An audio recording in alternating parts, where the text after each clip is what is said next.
If you are a health worker, you may consider all 6 English-speaking countries: US, UK, Ireland, Australia, New Zealand, Canada. If you are not a healthcare worker, then your options are limited to Canada, Australia, New Zealand. There is no working visa if you are a health worker going to Australia and New Zealand. You have to go through the process of bridging program. Is it a guarantee that if you get a student visa and then you complete it, that you will necessarily be able to get an immigrant visa afterwards?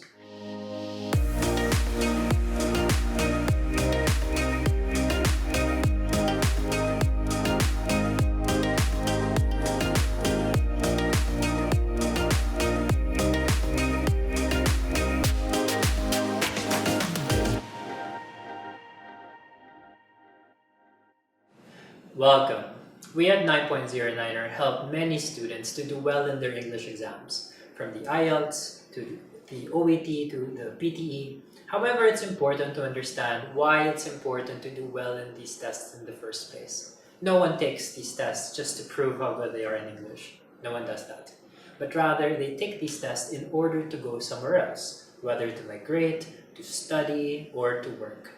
And in this video, we shall discuss the process of going to 2 countries that are very popular for Filipinos to go to, and everyone else actually, Australia and New Zealand. And today we have Sir Ervin Temporal, CEO and President of 9.09er, to talk to us about this process. Okay, why are Australia and New Zealand popular?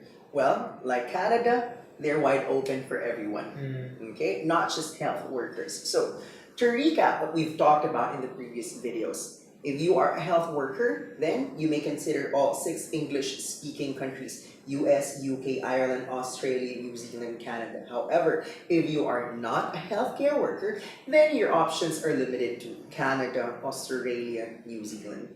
Well, you can still go to UK, Ireland, or US if you can look for a fiancé or a spouse, but if you already have a family of your own, then I'd rather you go to Australia, New Zealand, Canada. So, what's the selling point of New Zealand? New Zealand is rather quick in visa processing. Yes. Why? Knowing that it is the least populated of the English-speaking countries. How many people are there in America? More than 325 million. How many people are in Canada? More than 35 million. Australia, more than 20 million. But how many people are in New Zealand? 45 million. So imagine, that's just the population of Manila City and Quezon City combined. But New Zealand is not that small. Why? Philippines, 300,000 square kilometers of land. New Zealand, 270,000 square kilometers of land. So we're just a little bigger than New Zealand. But we are, if I'm not mistaken, 25 times more populated than New Zealand. That's why visa processing there is relatively quick, knowing that it is not overpopulated. Now, what about Australia? It's the 5th largest country in the world. But how many people are in Australia? Just more than 20 million. So, it's the perfect melting pot together with Canada. When you go to Australia, you can see people of all colors and races. So, what's the advantage of Australia? If I were to pick my top 2 countries, I'd say US and Australia, because this is the salary and this is the tax and cost of living. You get to save more. Okay. Well, I created my personal Facebook account in 2009, if I'm not mistaken. And most of my Facebook friends were my reviewees back then, 11 years ago. And guess what? Whenever I look at my newsfeed, wow, I have a reviewee with a new house. And when I check the location, it's US or Australia. Yeah. That was a trend that you noticed. Yeah. Well, I'm not saying it's generally the case for everyone. This is not a hasty generalization, but it's a trend that I have observed. In your own personal experience and data sets. Yeah. Because they pay well, and then the cost of living is not as high as compared to European countries. Okay? It sounds as if these 2 countries are great places to go to. But utopia does not exist. Yes. What are some disadvantages of working or going to these countries? Let me think of it first. Well, I'd say the English requirement is highest in Australia and New Zealand. Why? If you are a nurse, you need to get 7 in all subtests. Yeah. Remember that UK and Ireland accept 6.5 in writing, but Australia and New Zealand require 7 across the board. So even if you have a 9 in listening, 9 in reading, 9 in speaking, but your writing is 6.5, then your options are limited to US, Canada, UK, Ireland. You can never go to Australia and New Zealand. Now, if we're talking about OET, it has to be B in all subtests. But if you're migrating to Australia, we recommend that you get 8.0 in all subtests of the IELTS for you to get the highest immigration points. Why? Imagine if you get 8 in all subtests, that's equivalent to 20 immigration points. But if you get 7 in all subtests, that's just equivalent to 10 immigration points. If you get 3 9s in 1 6.5, 0 immigration point. So now you see why we recommend PTE, Pearson's Test of English, if you're migrating to Australia or New Zealand, because it's easier to get 80 over 90 because that's the equivalent of 8.0 in IELTS. So, yes, you heard it from us. We are recommending PTE if you are migrating to the 2 countries down under, Australia and New Zealand. Why? Because for PTE, there is no human examiner. You're assessed by a computer. So it's artificial intelligence assessing you. That's why the results are out in less than 24 hours. If you are that anxious type of person, you don't have to wait for like 3 days, 5 days, or 3 weeks for your results to be out, then take PT. You're just sleepless in one night and then the following day, hooray, you know if you made it or not. So if you keep failing, you can make it a daily habit. But it's expensive because that's 10,000 pesos every day. Indeed. That's funny. How long does it take to get these visas? What's the processing time? If it's a student visa application, as I've said, New Zealand is fastest, 2 to 4 weeks. Weeks? Yes. Wow. For student visa application. For Australia, 1 to 3 months. Is it important to ask the school what requirements they require? Yeah, because some schools require IELTS, the others PTE, the others TOEFL, the others OET. So it's a matter of asking what are the specific requirements of that school. I see. Now, another disadvantage that I can think of, well, there is no working visa if you are a health worker going to Australia and New Zealand. You have to go through the process of bridging program.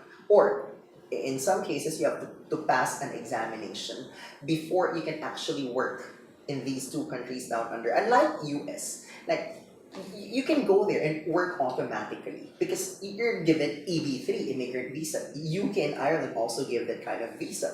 But there is no such thing as working visa for nurses or health workers going to Australia and New Zealand. You have to go through the process. That's why I'd say it's a disadvantage. Could you talk to us more about this bridging program? What's that? Well, Australia calls it IRON, IRON, Initial Registration for Overseas Nurses, while New Zealand calls it CAP, CAP, Competence Assessment Program. So you have to go through a bridging program. So it could be 4 months, it could be 6 months, depending on the university or the institution.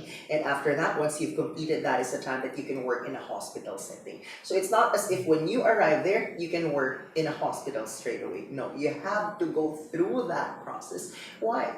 It's their process. Who are we to question their process? That's true. Yeah.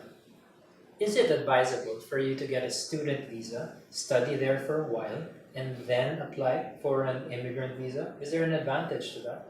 That's what other people do. Because while you are studying there, you're allowed to work for like 40 hours per fortnight. It could be 20 hours per week. Now, some people are asking, is that enough for me to survive? Well, not really for you to save, but enough for you to survive. But if you have family members there, I mean, your accommodation is for free. So, food is provided to you because you live with your family members or you live with your friends. So that might be a stepping stone. I see. So we're not promoting student visa as an option because if you qualify for immigrant visa, go ahead. Might as well. If you're qualified for a bridging program, then go for that option. But if you are really determined to go there, worst comes to worst, I have to go there within this year. Remember, student visa processing is fast. So we recommend student visa if you're in a hurry to go to Australia or New Zealand. If you want to be an immigrant, it might take quite some time. 1.5 year to 2 years. So in general, for most of these English-speaking countries, if you are impatient, student visa application is for you. But you have to be filthy rich. You can't go there if your budget is less than 200,000 pesos. What's the show money like? Australia, definitely higher as compared to Canada. So, $1 million? yeah, More could be less. Yeah. Well, if you're single, less than 1 million. If you're married, could be 1 million. If you're bringing with you 2 kids, well, it's not impossible if it's 2 million for the show money. I repeat, you don't spend this money. This money stays in the bank, but you need to prove to the embassy, like, hello, I have this amount in the bank and it's named after you, or it could be named after your sponsor. This proves that you can support yourself when you're actually there and it would not be such a drain on their resources. Something like that. That's right. Is it a guarantee that if you get a student visa and then you complete it, that you will necessarily be able to get an immigrant visa afterwards? It's not a guarantee because they'll look at your finances and they look at your work experience. And as I've said, you have to apply for it. It's not automatically granted to you after your student visa expires. I think I remember some people who've gone through this route. They studied there for a while, but they were unable to secure a job, I think, while they were already there. That's why they were forced to fly back to the Philippines, making the student visa route not always advisable. So, as I've said, if you are impatient, this is for you. But if you look at this on a long-term wise, well, it might not offer you the best possible experience. Possible, but not the best. I see. Let me just clarify. What we're saying here is based on our observation. Okay, so please do not misconstrue this as, the Niner lecturers are promoting this and that. This is based on our experience because we're giving an overview. We are not here to influence your decision making, but we are here to share legitimate information, reliable and credible. Because this is what made Niner #1 in the last 13 years of operation, our transparency, when we share credible and reliable information for our reviewees. Indeed, and at the same time, we partner with agencies that specialize in this kind of process, people who do this day in and day out, who are familiar with the nitty-gritty in order to help avoid mistakes that could have been prevented in the first place. I believe mistakes in the visa processing application are expensive. Very expensive. Not only in terms of time, but money. Because you have to go through the process of applying again. And there's a window period. Like, okay, you cannot apply for another visa in the next 6 months or in the next year. Yeah. You can't be wrong in the visa application. It's a costly error. I didn't know that. I don't know. Now we know. Now we know. Consider yourself informed. Do we have partners to help us with processing these visas? After they pass the exam. So it all begins with you passing the examination. Definitely. You don't need to rush. Okay? You won't run out of visas, but you'll run out of sanity if you keep on failing your English exams. Definitely. Therefore, to avoid the disaster of wasting not only time but also money, we do suggest that you work with trusted preparation providers for these exams, and hopefully you consider 9.09er one of them. Well, right now, we have a mobile app, 9.09er IELTS OET PTE, and hopefully soon we'll include visa updates on our mobile app, so don't forget to download. Something to look forward to. So thank you very much, Sir Ervin, for talking to us about the process of getting to these countries. Hopefully this has been very helpful for you. Thank you. Bye.